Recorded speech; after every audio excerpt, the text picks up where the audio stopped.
The forgotten species. In a distant corner of the galaxy, where the stars seemed like little more than distant specks of light, Earth was often overlooked. It was a planet known to many in the Galactic Council, but it was dismissed as insignificant. Its people, once strong and curious, were now seen as weak and primitive by the advanced alien races that ruled the galaxy. The Galactic Council met in the Great Hall, a space so vast it felt like it could swallow entire planets. Alien leaders from dozens of species gathered, their minds set on the future of the galaxy. Earth had been a subject of casual discussions, brushed aside like an old memory that no one cared to remember. Most races were focused on more important matters: advanced technologies, interstellar politics, and the growing power of the Dominus, a terrifying enemy that had been conquering worlds with ruthless efficiency. A tall figure from the Zoreth species, their silvery skin glowing under the hall's artificial lights, stood up. "We cannot waste any more time on Earth," he declared. "Their primitive ways will not survive the coming storm. It's a planet of no consequence." Other alien leaders nodded in agreement. The Arcanis, a race of telepathic beings, exchanged glances. They had long seen Earth as a place of curiosity, but even they had to admit it was no match for the power the galaxy was about to face. Just as the conversation about Earth was about to come to a close, an urgent message echoed through the hall. The voice of the Galactic Council's commander rang out. "We have received a distress signal. A fleet of unknown origin is tearing through the galaxy, leaving nothing but destruction in its wake." The council fell silent. "What is this threat?" the Zoreth leader demanded. The Arcanis remained quiet, their thoughts heavy with uncertainty. "We do not know," the commander replied. "But the enemy is overwhelming every defense. Worlds are falling, and they're not stopping. We've never encountered anything like them before." A ripple of concern spread through the hall. Races that had once fought each other for dominance were now united in fear of this mysterious foe. The enemy had already torn through several major systems, and their path was heading straight for the core of the galaxy. "You're telling me that our fleets can't handle this?" the Zoreth leader asked, his voice tinged with disbelief. The commander hesitated. "Our fleets are not enough. This enemy is like nothing we've faced before. It is a force of nature, consuming everything in its path." A murmur of panic rose among the alien leaders. What were they to do? Their greatest armies were no match for this unknown enemy, and their power was slipping away with each world that fell. A voice from the back of the hall interrupted the chaos. It was one of the lesser-known representatives, a human. Though humanity had always been considered inferior by the Galactic Council, this human had earned a seat by proving his intelligence in a galaxy of powerful beings. His name was Daniel West. "I have a suggestion," Daniel said calmly, rising to his feet. The room fell silent as all eyes turned to him. He was a simple man in the eyes of many, yet his words carried weight in this room. "Earth may be small, but it has something the other worlds don't: ingenuity. Human resilience is unmatched, and we've learned to adapt. I propose we offer our fleet to the Council. We may be a species you've underestimated, but we have a secret weapon: our ability to think beyond what others expect." The alien leaders stared at Daniel, skepticism in their eyes. How could this small, insignificant species provide any help? They had no advanced technology, no fleets that could stand up to the mighty forces of the galaxy. What could they possibly offer? But Daniel wasn't done. "I understand your doubts. You've always seen us as nothing more than a primitive species, but I ask you to trust in our will to fight. If you give us a chance, we can show you that Earth is not as weak as you think.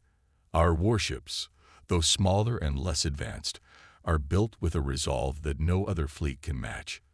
We've survived against all odds, and will fight until our last breath." The room remained silent. For a moment, no one spoke. The alien leaders exchanged wary looks, unsure of what to make of this strange human proposal. Could it be possible?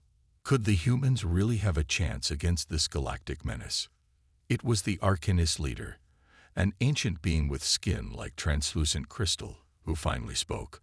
"We will give you one chance, human. If your fleets can show us something we have not seen before, we will stand with you. But if you fail, the galaxy will have no further use for your kind." Daniel nodded, understanding the gravity of what was being asked. The stakes couldn't have been higher. Earth, the forgotten planet, now had a chance to prove itself. But would they be able to rise to the challenge? As Daniel left the Galactic Council Hall, he couldn't help but feel the weight of his people's future pressing on his shoulders. Earth had been ignored for so long, but now they had a chance to show the galaxy what they were truly capable of. The question was, would it be enough? Deep beneath the surface of Earth, hidden within an underground military command center, the leaders of humanity gathered. The air was tense. The room, a vast chamber filled with holographic displays and communication terminals, was buzzing with activity. Generals, admirals, scientists, and strategists sat around a long metal table, their faces grim as they watched the holographic projection of the galaxy before them. At the head of the table stood Admiral James Carter, a man with years of battle experience. His sharp eyes scanned the assembled officers before speaking. "The Galactic Council finally decided to recognize us, but not because they respect us," he said. "They are desperate. They need us because their mighty fleets are failing." Murmurs of agreement spread across the room. Earth had long been ignored, dismissed as a backwater world with nothing to offer. Now those same arrogant aliens were looking to humanity for help. Commander Sarah Lawson, a tactical genius, tapped on her datapad, bringing up a visual of the enemy. A massive fleet, black as the void itself, moved through space like a plague, devouring everything in its path. "We don't know where they came from," she said. "We don't know what they want. But we do know one thing. They are unstoppable. Every species that has faced them has been annihilated." A silence settled over the room. The Galactic Council had thrown entire fleets at this enemy, and none had survived. Could humanity succeed where the greatest powers of the galaxy have failed? General Marcus Hayes leaned forward, his voice firm. "So, what's our plan?" Admiral Carter exhaled slowly. "The Galactic Council is assembling a last line of defense. They want our fleet to be part of it." A younger officer scoffed. "So they ignored us for years, but now they want our help." "Yes," Carter said. "And we're going to give it to them." There was a brief pause before the room erupted into debate. Some believed it was Earth's chance to prove itself, while others argued that humanity should focus on defending its own planet. "We are outnumbered and outgunned," said Sarah, silencing the arguments. "If we join them, we need to fight smarter, not harder." Carter nodded. "Which is why we won't fight their way. The enemy is expecting massive, slow-moving fleets. We're going to give them something different. Fast, unpredictable, and brutal." He turned to the lead engineer, Dr. Elias Monroe. "How soon can we have the experimental warships ready?" Dr. Monroe hesitated. "The Shadow-class destroyers are still in testing. They're fast, heavily armed, but unproven in battle." "We don't have time for more tests," Carter said. "Deploy them. Every ship we have, every pilot, every weapon. We need to show the galaxy what humans are capable of." A wave of determination spread through the room. For too long, humanity had been ignored. Now they had a chance to make their mark on history. Carter turned back to the table, his voice calm but commanding. "This is it. If we win, humanity earns its place in the galaxy. If we lose, there won't be anything left to remember us." The officers stood, their decision made. The battle for survival had begun. The vastness of space stretched endlessly before the human fleet, its darkness pierced only by the distant glow of alien stars. The assembled warships of Earth moved into position, sleek, predatory, and deadly. Unlike the bulky, slow-moving vessels of the Galactic Council, these ships were built for speed and precision, perfect for a species that had spent centuries mastering the art of war. Admiral James Carter stood on the bridge of the horizon. the flagship of the human fleet. Holographic screens surrounded him, displaying real-time battlefield data. Outside, thousands of human warships awaited his command, their engines humming with barely contained energy.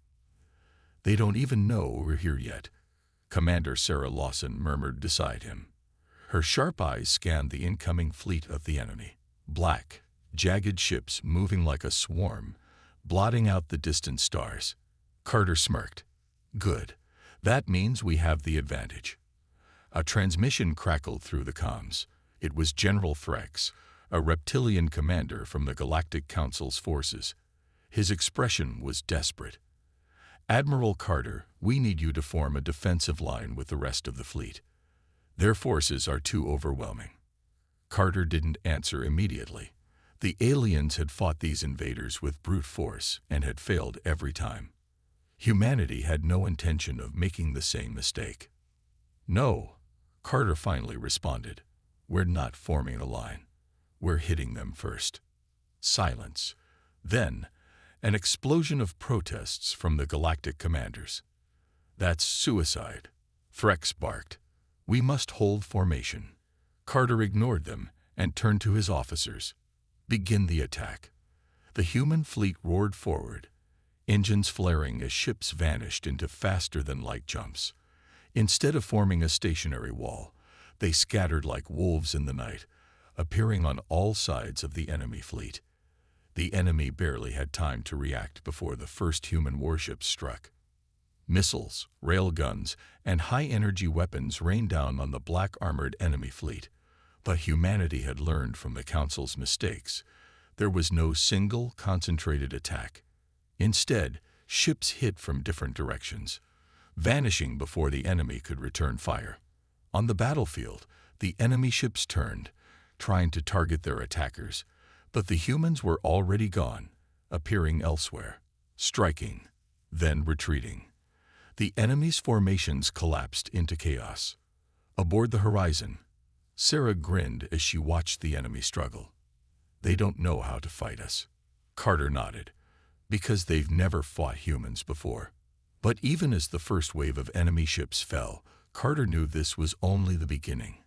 The true battle was yet to come. The battlefield was chaos. Human warships zipped through space, vanishing and reappearing in coordinated strikes, leaving destruction in their wake. The alien fleet, caught off guard by humanity's tactics, struggled to regroup. But then, something changed.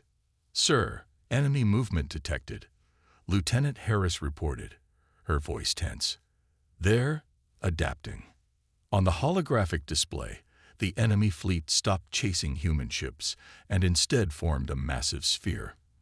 No matter where the humans attacked, they were now met with a wall of concentrated fire. Admiral Carter narrowed his eyes. "They're learning fast." A deep hum filled the command deck as the horizon's sensors picked up an energy surge. The enemy was preparing something new. Massive energy buildup detected in their central fleet. Sarah shouted. "They're about to fire." A blinding beam of violet energy erupted from the enemy's command ship, cutting through space like a spear. It struck a cluster of human warships, vaporizing them instantly. The deck of the horizon went silent. Carter clenched his jaw. "So, they've got a super weapon." Another beam fired. More ships vanished. The humans had been winning moments ago, but now they were being torn apart. "Orders, sir," Sarah asked, urgency in her voice. Carter exhaled slowly. Fear wouldn't win this battle. Only strategy would. "Send all ships the new command," he ordered. "We don't fight them head-on. We go for the kill." Sarah's eyes widened. "You mean?" Carter nodded. "We take out their command ship."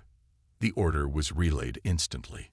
Human warships broke formation and vanished into the darkness. The enemy's giant weapon kept firing, but it was like trying to hit ghosts. Then, from the shadows of space, a single human destroyer emerged, right behind the enemy command ship. "This is Viper 1, came the pilot's voice. "Locked on target." "Fire," Carter ordered. A barrage of railgun slugs, missiles, and plasma torpedoes slammed into the enemy command ship's engines. The ship shuddered, its shields failing. The next moment, a final shot struck its reactor core. The enemy flagship exploded in a fireball that lit up space. Silence fell. The enemy fleet hesitated, then broke apart, leaderless and confused. Sarah exhaled in relief. We did it. Carter watched the debris drift across the battlefield. Not yet, he murmured. They won't let this go unanswered. The war was far from over, and humanity's greatest challenge was still ahead. The battlefield was still filled with wreckage, but there was no time to celebrate. Humanity had struck a devastating blow by destroying the enemy's command ship, yet the war was far from over. The surviving alien ships were retreating, but Carter knew better than to assume they were broken. Admiral, enemy fleet is reforming, Lieutenant Harris reported, her voice sharp with urgency. They're not running. They're reorganizing. Admiral Carter clenched his fists. Of course, they wouldn't flee so easily. The Galactic Dominion had ruled the stars for centuries. They wouldn't let some insignificant species like humanity defy them without consequence. Sarah turned from her console. Incoming transmission. It's from their new command vessel. Put it through, Carter ordered. A holographic projection flickered to life on the bridge. A tall, armored figure stood in a dimly lit chamber, his golden eyes filled with fury. It was High Warlord Tiver, one of the Dominion's most feared commanders. Humans. Tiver sneered, his voice thick with disdain. You have sealed your fate. Your defiance ends here. Carter crossed his arms. Funny, I was about to say the same thing to you. Tiver's expression darkened. You think you've won because you destroyed one ship. You have only provoked the full wrath of the Dominion. Sarah paled as she read new data flashing across her screen. Admiral, multiple warp signatures detected. Reinforcements inbound. Carter's stomach tightened. This was expected, but that didn't make it any easier to hear. More enemy warships were arriving. Dozens, maybe hundreds. The Dominion wasn't playing games anymore. Tiver bared his teeth in something that might have been a smile. Your species will be erased from history. Surrender now, and your suffering will be brief. Carter stared at him for a long moment. Then he chuckled. Tiver frowned. You find this amusing? Carter nodded. Yeah, because you still don't understand what you're dealing with. Tiver's hologram flickered as the warlord leaned forward. Enlighten me. Carter smirked. Humans don't surrender. The transmission cut. Orders, sir? Harris asked, her fingers hovering over the controls. Carter's eyes hardened. We take the fight to them. Every ship, every pilot, full assault. The humans had come too far to back down now. The galaxy thought humanity was weak. That belief had led to this war. But by the time this battle was over, the Dominion would know the truth. Humanity was not weak, and they were just getting started. The silence before battle was always the hardest. The bridge of the HS Titan was eerily quiet. The crew focused on their stations, waiting for the inevitable storm to come crashing down. Admiral Carter stood at the center, his gaze fixed on the massive enemy fleet forming in the distance. The Dominion had brought everything they had, hundreds of warships, dreadnoughts, and fighter squadrons, all preparing to erase humanity from existence. Harris swallowed hard as she scanned the incoming signals. Admiral, it's worse than we thought. New reinforcements just dropped out of warp. We're outnumbered 20-1. A heavy tension gripped the room. No one spoke, but everyone knew the reality of their situation. The human fleet was strong, but not invincible. If they made one mistake, this could be the end. Carter exhaled slowly. We've been outnumbered before. Sarah glanced at him, her expression full of concern. Not like this, sir. Carter's voice was calm. Then we make history. Before anyone could respond, a deep voice cut through the comms. This is High Warlord Tiver to all human vessels. Your time is up. Surrender, and we will grant you a swift end. Carter smirked. "Tiver, you talk too much." He signaled to his officers, and Harris immediately sent out the coded message to the fleet. Every human ship powered up its weapons, engines roaring to life. The response was clear: no surrender. Tiver's laughter echoed through the speakers. Foolish. Then, the first wave hit. A swarm of Dominion fighters sped forward, their energy cannons lighting up the void. Human point defense systems fired rapidly, cutting down dozens of enemy ships before they could get close. But for every one that fell, more took its place. The enemy was relentless. The Titan shook violently as plasma rounds slammed into its shields. Shields at 60%. Sarah shouted. Carter clenched his jaw. All ships, focus fire on their dreadnoughts. We take out their heavy hitters first. The human fleet moved as one. Massive rail guns fired from battleships, tearing through enemy cruisers like paper. Destroyers weaved through the chaos, launching torpedoes into the Dominion's ranks. The battlefield was a storm of fire and destruction. Then, a new warning flashed across the screens. "Admiral," Harris said, her voice shaking, "they're charging a planetary annihilator." Carter's eyes darkened. The Dominion wasn't just here to fight. They were here to end Earth. "No," he muttered. "Not on my watch." He turned to the weapons officer. "Prepare the Omega Strike." Gasps filled the bridge. The Omega Strike was humanity's most powerful weapon, a prototype rail cannon capable of punching through the thickest enemy armor. But it had one problem. It needed time to charge. Tiver's voice returned, mocking. "Still resisting.